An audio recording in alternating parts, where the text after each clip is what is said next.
Lydia Keller read her brother's letter for the third time, knowing that the mathematics problem he'd joked about in the margins would be the last equation they'd ever solve together. Mathematics student, amateur shooting champion, 0 military experience. Enemy soldiers to eliminate before anyone would believe that a woman could calculate death better than men who'd been soldiers for decades. The Wehrmacht had just launched Operation Barbarossa, 3 million German soldiers crossing into the Soviet Union. Franz was somewhere in that wave. Tank commander, Faith Panzer Division, 5 years old, too young, too eager, too convinced that war was adventure wrapped in patriotic glory. His letter had arrived June 5th, written from a staging area in Poland. He'd described the tension, the waiting, the certainty that when they finally attacked, it would be over in weeks. The Soviets were disorganized, poorly led, technologically inferior. A swift campaign he'd written, home by Christmas. Then he'd added a joke at the bottom, a physics problem about calculating bullet trajectory over long distances with crosswinds. He knew Lydia loved those problems, knew she'd work it out and write back with the answer, and some sarcastic comment about how tank commanders didn't need to understand rifle ballistics. She'd worked out the equation that night. The answer was elegant. Simple parabolic arc calculations adjusted for air resistance and wind vector decomposition. She'd written the solution in her reply letter, added a note saying if he needed help with basic physics, maybe he shouldn't be commanding a Phaeton war machine. She'd mailed it June 5th. The letter was probably still in transit when Franz died. The telegram arrived June 5th. Tank Commander Franz Keller, killed in action. June 5 dead. 5 near Brest.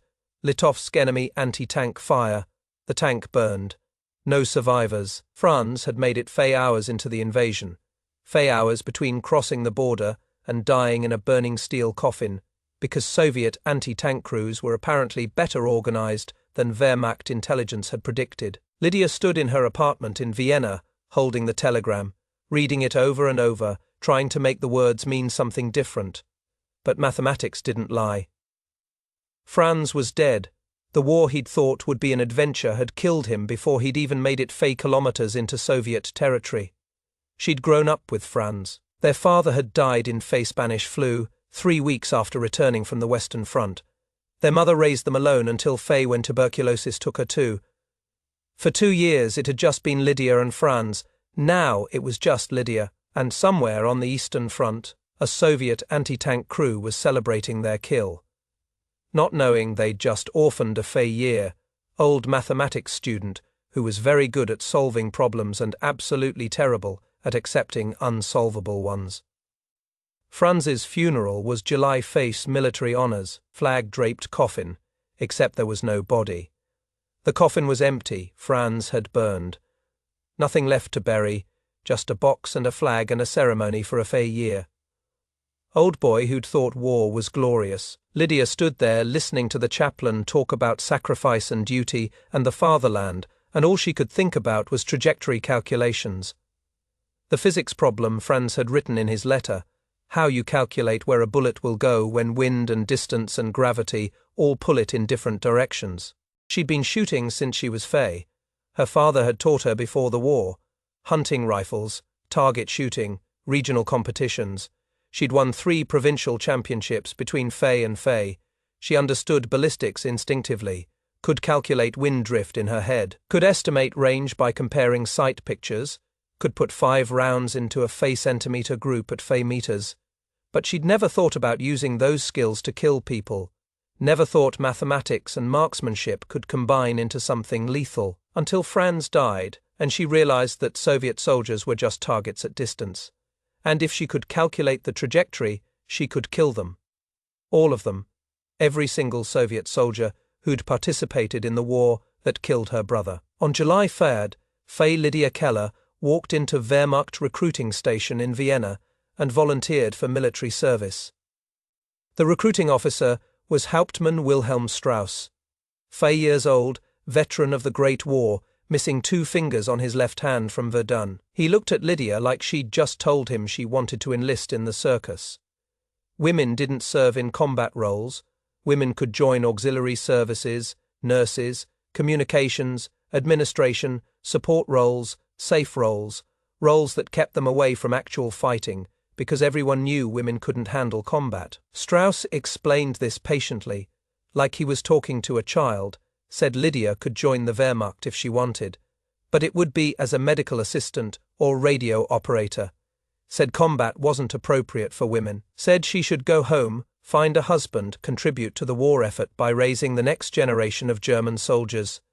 Lydia asked if he'd ever shot competitively. Strauss said no. Lydia said she'd won 3 provincial championships, asked if that made her qualified or if shooting targets didn't count because she had the wrong anatomy. Strauss said competitive shooting wasn't combat. Combat was different. Combat was blood and fear and death. Women couldn't handle it. Their nerves couldn't take the pressure. Lydia asked if he could prove that. Strauss said he didn't need to prove it. Everyone knew it.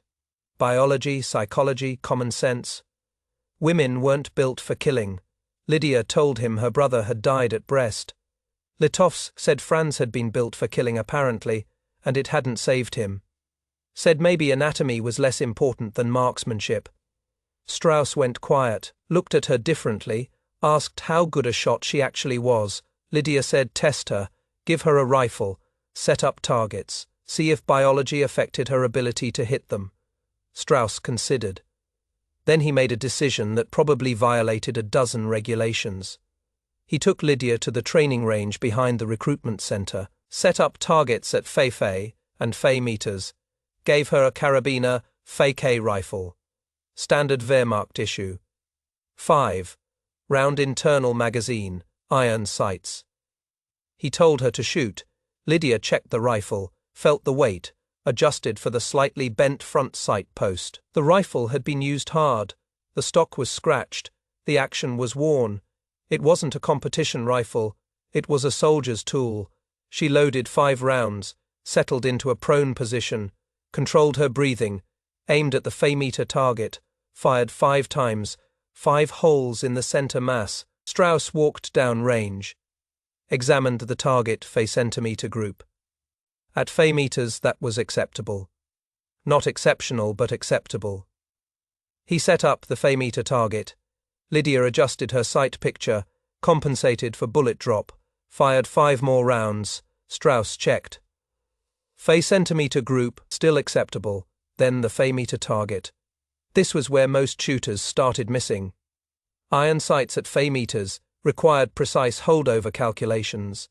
Bullet drop was significant. Windrift became a factor. Lydia spent Fei seconds studying the range, watching how dust moved in the morning air, calculating the crosswind at approximately Fei kilometers per hour from the west. She adjusted her aim point, held Fei centimeters high and Fei centimeters right, fired 5 rounds. Strauss walked down range, stood at the target for a full minute, then walked back, showed Lydia the target, Fei centimeter group. Perfect center mass. At Fei meters with iron sights and crosswind, that was exceptional, that was sniper, level accuracy. Strauss asked where she'd learned to shoot like that. Lydia said her father taught her to hunt. Said she'd been calculating ballistic trajectories since she was 14. Said mathematics didn't care about biology. Strauss asked if she understood what she was volunteering for. Said sniping wasn't target shooting. Said she'd be killing people, human beings. Looking at them through a scope, watching them die. Said some soldiers couldn't handle that. Women definitely couldn't. Lydia said her brother was dead because Soviet soldiers killed him. Said she could handle killing the people who'd made her an orphan. Strauss looked at her for a long moment, then he signed her enlistment papers, wrote, "Special assignment in the duty field," told her to report to the training depot at Grafenhof-HR in 3 days, said if she couldn't handle it, she'd be reassigned to medical services. No shame in that, Lydia said she'd handle it. Grafenhof-HR training depot was 400 kilometers north. Lydia arrived the 7th of July. The facility trained snipers, spotters, reconnaissance specialists, small unit tactics, long-range marksmanship, field craft. She was the only woman in a battalion of 340 men. The other trainees stared, some laughed. Some made comments. Lydia ignored them. She'd dealt with men who thought women couldn't shoot. Provincial competitions had been full of them. They'd stopped laughing after she won. The training instructor was Oberleutnant Karl Brandt, 34 years old, former police marksman, 67 confirmed kills on the Eastern Front before being pulled back for training duty. Brandt looked at Lydia's enlistment papers, looked at her, asked Strauss what he'd been thinking. Women couldn't be snipers. Women couldn't handle the psychological pressure. Women would break down in combat. Strauss told him to test her. Brandt said he didn't need to test her, she'd fail. Everyone knew women couldn't be snipers. Strauss made it an order. Test her, if she failed, reassign her. If she didn't fail, train her. Brandt agreed, but he wasn't happy about it.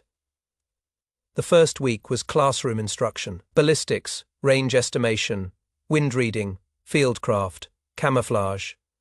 Lydia already knew most of it. Ballistics was just applied physics. Range estimation was trigonometry. Wind reading was fluid dynamics. She'd been studying mathematics for 4 years. This was just mathematics with different applications. She scored 97% on the written exam, highest in the battalion. The male trainees stopped laughing. Week 2 was field exercises, stalking, concealment, shooting from improvised positions. Brandt made the exercises harder for Lydia, longer ranges, worse positions, tighter time limits. He wanted her to fail, wanted to prove women couldn't be snipers. Lydia passed every test, hit every target, adapted to every situation. By week 3, Brandt stopped trying to make her fail, started treating her like every other trainee, pushed her hard, demanded perfection, gave no accommodations. Lydia preferred it that way. The final exam was a live fire exercise, 800-meter shot, elevated position, crosswind, moving target. Only 40% of trainees passed this test. Brandt set Lydia up in a church bell tower, overlooking the range. Target was a man-sized silhouette on a cart pulled by a tractor. Speed approximately 5 kilometers per h-hour. Wind gusting between 10 and 15 kilometers per h-hour from the northwest. Lydia calculated the lead time target, moving at 1.4 meters per s-second. Bullet flight time at 800 meters, approximately 1.2 seconds. Target would move 1.7 meters during flight time. Plus wind drift, plus bullet drop. She adjusted her scope, waited for the wind to stabilize, led the target by 2.1 meters, fired. The silhouette's head snapped back. Perfect hit. Brandt confirmed through binoculars, center mass head shot at 800 meters on a moving target in crosswind. Only 3 trainees in the entire battalion had made that shot. Lydia was the 4th. Brandt called her down from the tower, asked how she'd calculated the lead so precisely. Lydia showed him her notebook, pages of equations, bullet velocity curves, wind vector decomposition, kinetic energy calculations. Brandt stared at the math, asked if she calculated every shot like this. Lydia said yes. Every shot was a physics problem. Solve the equation. The bullet goes where you want. Brandt had been sniping for 2 years. He'd never seen anyone approach it this mathematically. He asked if she could teach this. Lydia said maybe. If someone understood calculus, Brandt said. Most snipers didn't understand calculus. They shot by instinct and experience. Lydia said that is why 60% of trainees failed the final exam. Instinct wasn't reliable, mathematics was. She graduated top of her class, the 12th of August, 1941, assigned to the 6th Army, Army Group South, Eastern Front. Her orders listed her as Scharfschütze Keller, Sniper Keller. No mention of gender. Brandt had deliberately left that out of her paperwork, said if field commanders knew she was a woman, they'd refuse to deploy her. Better to let her combat record speak first. Lydia agreed. She didn't want accommodations, didn't want special treatment, just wanted to kill Soviet soldiers until either they were all dead or she was. She arrived at the front lines the 20th of August. The 6th Army was pushing toward Kiev. Progress was slow. Soviet resistance was heavier than expected. German casualties were mounting. Her unit was the 389th Infantry Division, fighting in the forests around Vitebsk, terrible terrain, dense woods, limited sight lines, static positions, perfect for snipers, on both sides. Her company commander was Hauptmann Georg Richter, 38 years old, veteran of Poland and France, 3 months on the Eastern Front. Richter looked at Lydia's papers, looked at her, asked who'd made the mistake of sending a woman to the front. Lydia said she'd volunteered. Richter said she could volunteer to go back. This wasn't a place for women. This was combat. Lydia asked if he needed snipers. Richter said desperately, they'd lost 4 snipers in the last month. Soviet counter-snipers were killing them faster than replacements arrived. Lydia said, give her 48 hours. If she couldn't perform, send her back. Richter agreed. Probably figured she'd break down after her first contact. Run away crying, prove that women couldn't handle combat. The 21st of August, 530 hours. Lydia's first morning on the front line, she set up in a destroyed farmhouse, 200 meters behind the forward positions. Good sight lines, multiple escape routes. She studied the Soviet positions through her scope, entrenchments, machine gun nests, sniper positions. She could see movement. Soldiers rotating shifts, officers checking defenses, normal morning routine. She watched for 2 hours, took notes, mapped positions, calculated ranges. At 0747, a Soviet officer appeared, walking between trenches, 340 meters away. Lydia calculated the shot, light crosswind, morning thermals, target moving slowly. She led him by half a meter, adjusted for wind, fired. Through her scope, she watched him fall, didn't move. Her first kill, a human being, not a target, a person. Someone's brother, maybe. Someone's son. She felt nothing. No guilt, no horror, no satisfaction. Just the immediate tactical question.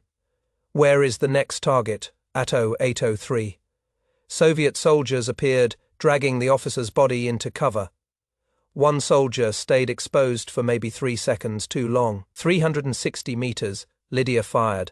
The soldier fell. 2 kills in 16 minutes. She relocated immediately, moved to a different building. Reset her position. At 0912, another opportunity.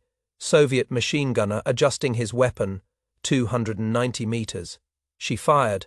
Confirmed kill, 3 in one morning. She filed her report that afternoon. Hauptmann Richter read it, looked at her, asked if she was lying. 3 confirmed kills on her first day. That seemed impossible. Lydia said, send someone to verify. Soviet soldiers were still where she'd shot them. Richter sent a reconnaissance patrol forward that night. They confirmed 3 dead Soviet soldiers, 2 officers, 1 machine gunner, all precise long-range shots, all exactly where Lydia had reported. Richter asked how she was so accurate. Lydia showed him her notebook, mathematics, calculate everything, range, wind, temperature, bullet trajectory, solve the equation before you shoot. Richter didn't understand the equations, but he understood results, said if she could maintain this performance, she could stay. Lydia said she'd maintain it. Over the next month, Lydia eliminated 42 Soviet soldiers, officers, snipers, machine gunners, anyone important. Anyone whose death would disrupt Soviet operations. She was methodical, calculating, patient. She'd watch Soviet positions for hours, mapping patrol routes, identifying patterns, waiting for high-value targets. When she shot, she almost never missed. Her hit rate was 94%. Most snipers achieved 60% if they were good. She was achieving 94% because every shot was calculated mathematically before she fired. But the tactic that made her legendary was something she developed in September, something that violated every principle of sniper doctrine, something that should have gotten her killed, but instead made her the most effective sniper on the Eastern Front. Soviet counter-snipers were good, very good. They'd been hunting German snipers for months. They knew German tactics, German positioning, German patterns. German snipers followed doctrine, fire from concealed positions. Never expose yourself, take your shot, relocate immediately. Soviet counter-snipers had learned to predict those relocations. They'd wait for the German sniper to move, then kill them during transition. 3 German snipers in Lydia's division had died that way in August. Lydia studied the pattern. German sniper fires from position A, relocates to position B. Soviet counter Sniper predicts position B, sets up to intercept, kills the German during movement. The problem was predictability. Doctrine made German snipers predictable. If you followed the rules, Soviet counter-snipers could anticipate your movements. Lydia decided to do something completely insane. She would create a prediction zone, a mathematical construct. She'd calculate where Soviet counter-snipers would set up, based on her firing position. Then she'd aim at those positions before the Soviet snipers even arrived. Let them walk into her crosshairs instead of hunting them. The mathematics was complex. You had to reverse engineer the enemy sniper's decision-making process. If Lydia fired from position A, a Soviet counter-sniper would assume she'd relocate to positions B, C, or D. Those positions offered the best cover and sight lines. The Soviet sniper would position himself to cover those positions. That meant he'd set up at positions X, Y, or Z. Lydia could calculate those positions beforehand, could aim at them, could wait for the Soviet sniper to arrive. When he set up to hunt her, she'd already be aiming at him. One shot, he'd never know what killed him. She tested the theory the 8th of September. Morning position in a destroyed mill, 380 meters from Soviet lines. She fired 3 shots, killed 2 Soviet soldiers, missed the 3rd standard engagement. Then she relocated. Not to the expected secondary position, to a position 60 meters west, a location with perfect sight lines on where a Soviet counter-sniper would set up to ambush her expected relocation. She aimed at that position, waited. At 0634, movement, a Soviet sniper appeared, setting up exactly where Lydia had calculated. 420 meters away, he was positioning his rifle, scanning for her expected position. Lydia fired through her scope. She watched him fall backward. Perfect headshot. He'd never seen her. Never knew she was aiming at him before he'd even arrived. That was the prediction zone tactic. Calculate where the enemy will be before they know they'll be there. Aim at mathematical probability instead of visible targets. Let the enemy walk into your bullets over the next 2 months. Lydia used this technique 37 times. Killed 37 Soviet snipers. Not by hunting them, by predicting where they'd hunt her and being there first, with a rifle already aimed. Soviet sniper units in the Vitebsk sector started refusing assignments. They knew a German sniper was killing their best operators, and nobody could figure out how. They called her the mathematician in intercepted radio traffic, said she could predict the future, could see where they'd be before they moved. It wasn't supernatural. It was calculus and probability theory. But to Soviet snipers dying in positions they thought were safe, it seemed like dark magic. Word spread through the Wehrmacht, the female sniper who used mathematics to kill Soviet counter. Snipers' units started requesting her for training. Officers wanted to learn the technique. Hauptmann Richter asked if she could teach it. Lydia said maybe. If the trainees understood differential equations, Richter said most soldiers didn't understand differential equations. Lydia said that is why they kept dying.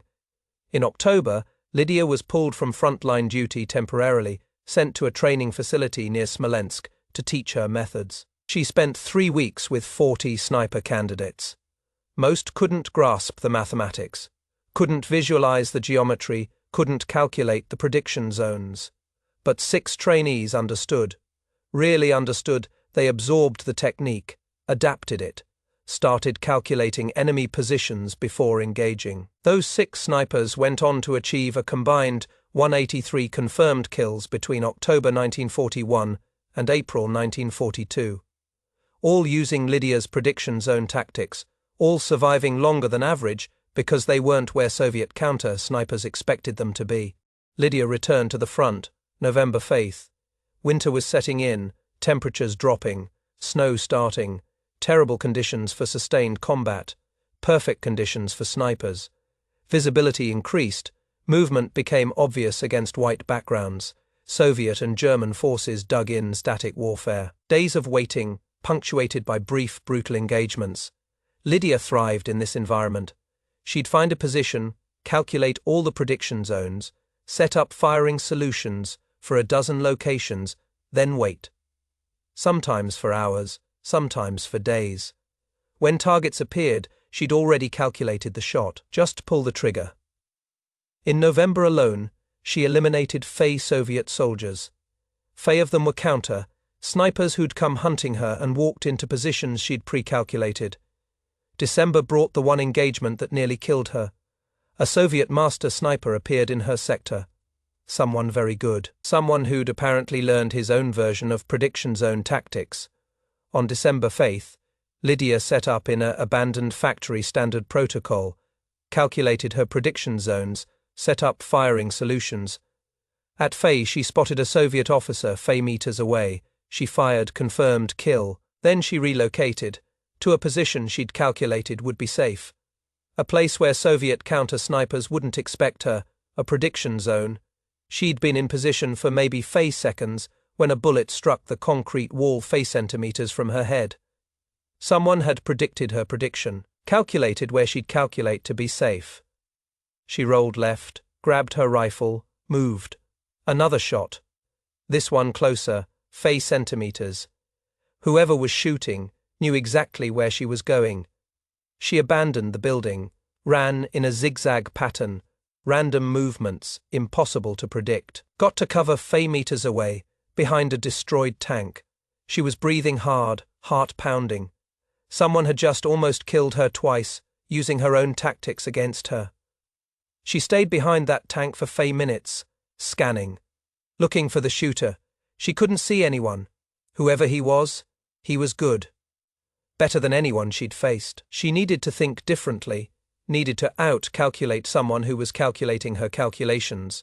She studied the terrain, worked through the geometry.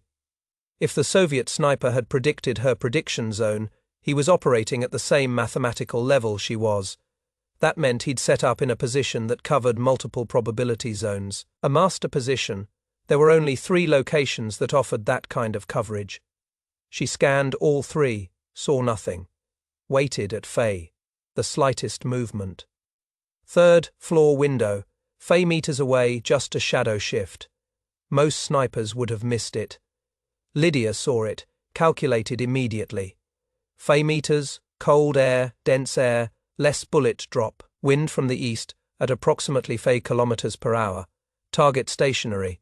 She adjusted her scope, held Fey centimeters right for wind, fired. Through her scope, she saw the window darken. Something had fallen back. She'd hit him. She didn't wait to confirm. Relocated immediately, moved Fey meters south, set up in a cellar, watched the window through her scope. Fey minutes later, Soviet soldiers appeared. They were carrying a body she'd gotten him. Later, reconnaissance patrols identified the Soviet sniper. Sergeant Ivan Koloski, Fey confirmed kills, specialist in counter-sniper operations, the best the Soviets had in that sector. He'd been hunting Lydia for a week. She'd killed him because she'd calculated his calculations, predicted his predictions, mathematics stacked on mathematics, until someone made a mistake. Koloski had made his mistake when he assumed Lydia couldn't calculate beyond his prediction model. She'd calculated beyond it, one level deeper, and he died for underestimating her. By January Lydia had Fey-confirmed kills. The Wehrmacht started tracking her statistics, writing reports, studying her techniques. High Command wanted to understand how one female sniper was achieving results that rivaled entire sniper battalions. In February, an officer from the General Staff arrived, Oberst Heinrich M. Fire. He interviewed Lydia for 2 hours, asked about her methods, her mathematics, her prediction zones. Lydia explained everything, showed him her notebooks, equations, probability models, geometric proofs. M. Feder asked if this could be taught to regular soldiers. Lydia said only if they understood advanced mathematics. Most soldiers didn't. M. Feder asked if she could write a manual, simplify the concepts, make them accessible. Lydia said she'd try. She spent 3 weeks writing, broke down her techniques into step-by-step processes, removed most of the complex mathematics, focused on practical applications, how to identify prediction zones without calculating probability distributions, how to estimate enemy sniper positions using simple geometry instead of differential equations, how to think like the enemy without needing a mathematics degree. The manual was 5 pages, title, Advanced Sniper Tactics Prediction Zone Theory. The Wehrmacht printed FEI copies, distributed them to sniper training facilities across all fronts. By June, FEI elements of Lydia's techniques were being taught to every German sniper. The prediction zone concept became standard doctrine, simplified, adapted, integrated into existing training. Snipers who learned even basic versions of her tactics survived longer, killed more effectively. Soviet counter-sniper kill rates dropped FEI between February and June. FEI, not because Soviet counter-snipers got worse, because German snipers stopped being predictable. Lydia continued front-line operations through April. By April 5th, she had FEI-confirmed kills. She was the most effective sniper in the Wehrmacht, male or female. Then, on May 5th, Soviet artillery caught her position. She'd been set up in a farm building FEI meters behind the front line, relatively safe location. She'd been there for 3 days, calculated dozens of prediction zones, eliminated FEI Soviet soldiers. At FEI hours, Soviet artillery began counter-battery fire, targeting German positions. 1 round landed short, struck the building Lydia was in. The explosion destroyed the 2nd floor. Lydia was on the 3rd floor. The structure collapsed. She fell FEI meters, landed in rubble, broken ribs, shattered left femur, severe concussion, shrapnel wounds to her right arm and shoulder. Medics pulled her out FEI minutes later. She was unconscious, blood everywhere. They thought she'd die before reaching the field hospital. She didn't. Field surgeons stabilized her, saved her leg, saved her arm, but the injuries were severe enough that she'd never return to frontline combat. The Wehrmacht made that decision in June. Her combat effectiveness was over. She was FEI years old, FEI months of combat service, FEI confirmed kills, and FEI more she'd achieved before the artillery strike that hadn't been officially verified yet. Total, FEI confirmed kills, the highest scoring female sniper in Wehrmacht history, higher than FEI of male snipers, all achieved using mathematics and a tactic that shouldn't have worked, but did because she'd calculated it would. Lydia spent 4 months recovering, Vienna Military Hospital, surgery on her leg, physical therapy, psychological evaluation. The doctors said she'd walk again, but would have a permanent limp, said the concussion caused some memory issues, asked if she had nightmares about the people she'd killed. Lydia said no. She didn't dream about them, didn't think about them as people. They were just solutions to equations. Distance, wind, trajectory, pull the trigger equation solved. The psychologist wrote in her report that Lydia showed remarkable emotional detachment and mathematical rationalization of lethal actions. The report concluded she was mentally fit but should not return to combat due to physical limitations. In September, FEI, Lydia was reassigned to training duty, teaching at Grafendu FEI HR, the same facility where she'd trained. She spent the rest of the war teaching snipers, passing on her techniques. By FEI, she'd personally trained FEI snipers. Each one learned at least basic prediction zone theory. Each one learned to think mathematically about killing. The Wehrmacht estimated that snipers trained by Lydia achieved FEI'd higher kill rates than snipers trained through traditional methods. FEI more effective because they'd learned to calculate instead of just aim. When the war ended, Lydia's records disappeared. The Wehrmacht destroyed most documentation about female combat personnel. The Allied forces weren't interested in publicizing that German women had fought and killed Allied soldiers. Lydia's story was buried, classified, hidden. She returned to Vienna in 1945. The city was in ruins. Her apartment had been destroyed. Everything she owned was gone. Her notebooks, her calculations, her training manuals, all buried under rubble or burned. She had nothing except her memories and a limp that would never fully heal. She couldn't return to university. The mathematics department had been destroyed. Most professors were dead or displaced. She found work as a bookkeeper, simple accounting, basic arithmetic, nothing like the complex calculations she'd used to kill 309 people. She married in 1947 Kurt Reinhardt, a machinist.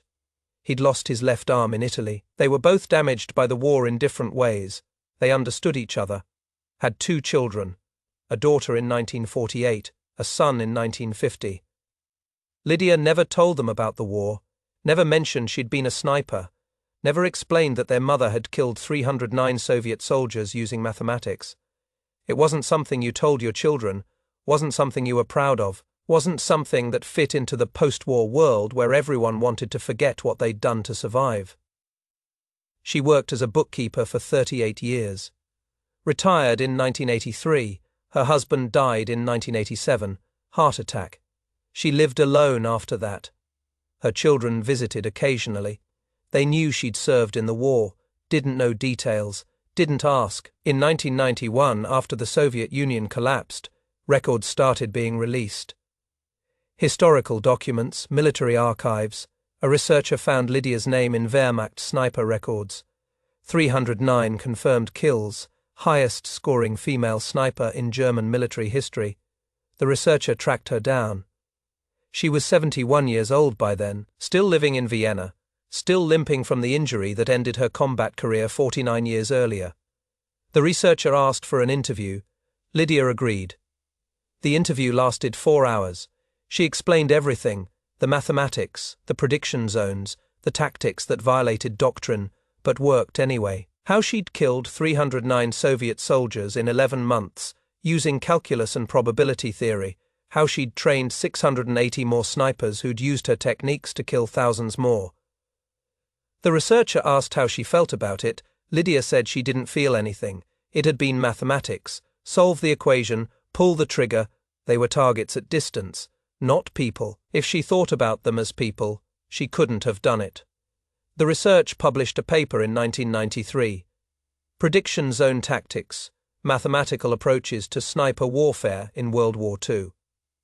It included details about Lydia's techniques. The paper was read by military tacticians worldwide. The US Army studied it. The British SAS analyzed it. Israeli Defense Forces incorporated elements into their sniper training. Nobody credited Lydia by name in official doctrine. The tactics were just absorbed into general sniper training, mathematical targeting, probability-based positioning, thinking 3 moves ahead, all concepts Lydia had developed in 1941 because she'd wanted to kill Soviet soldiers more effectively than anyone else. Lydia died the 17th of November, 1998. She was 78 years old. Stroke, fast, relatively painless. Her obituary in the Vienna newspaper was 3 sentences. Lydia Reinhardt, 78, bookkeeper, died the 17th of November, survived by 2 children and 4 grandchildren. Funeral services private. No mention of the war.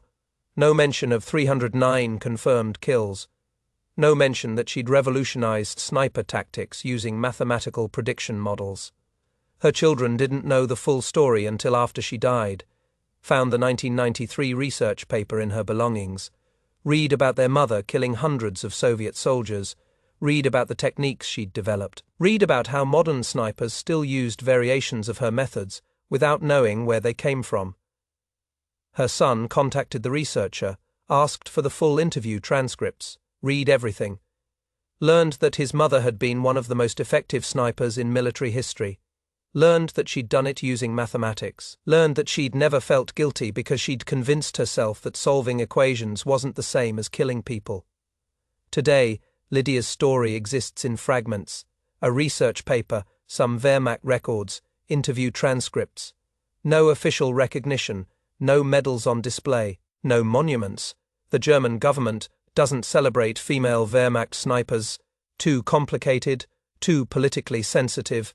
Easier to let the story stay buried in academic papers that nobody except military historians read, but her tactics survived. The prediction zone concept is taught in advanced sniper courses worldwide. Calculate where the enemy will be before they know they'll be there. Aim at probability instead of certainty, think like a mathematician, shoot like a machine. Snipers learn this without knowing. A 22-year-old Austrian woman developed it in 1941 because her brother died and she decided mathematics could kill more effectively than instinct. The legacy isn't in recognition or fame. It is in the tactics, in the training manuals, in the snipers who use prediction zone theory without knowing where it came from. In the lives saved because friendly snipers survive longer when they're not predictable. In the enemies killed because someone calculated where they'd be before they arrived. Lydia Keller calculated her way through 309 kills, developed tactics that changed how snipers operate, trained 680 more snipers who killed thousands using her methods. And almost nobody knows her name, but you do now. If this story moved you the way it moved us, hit that like button. Every like helps us rescue more forgotten stories from the archives, and share them with people who care. Subscribe to join our community of history keepers. Drop a comment and tell us where you are watching from. Our audience stretches from Berlin to Texas, from military historians to the grandchildren of World War II veterans. You are not just watching, you are part of keeping these memories alive. Thank you for being here.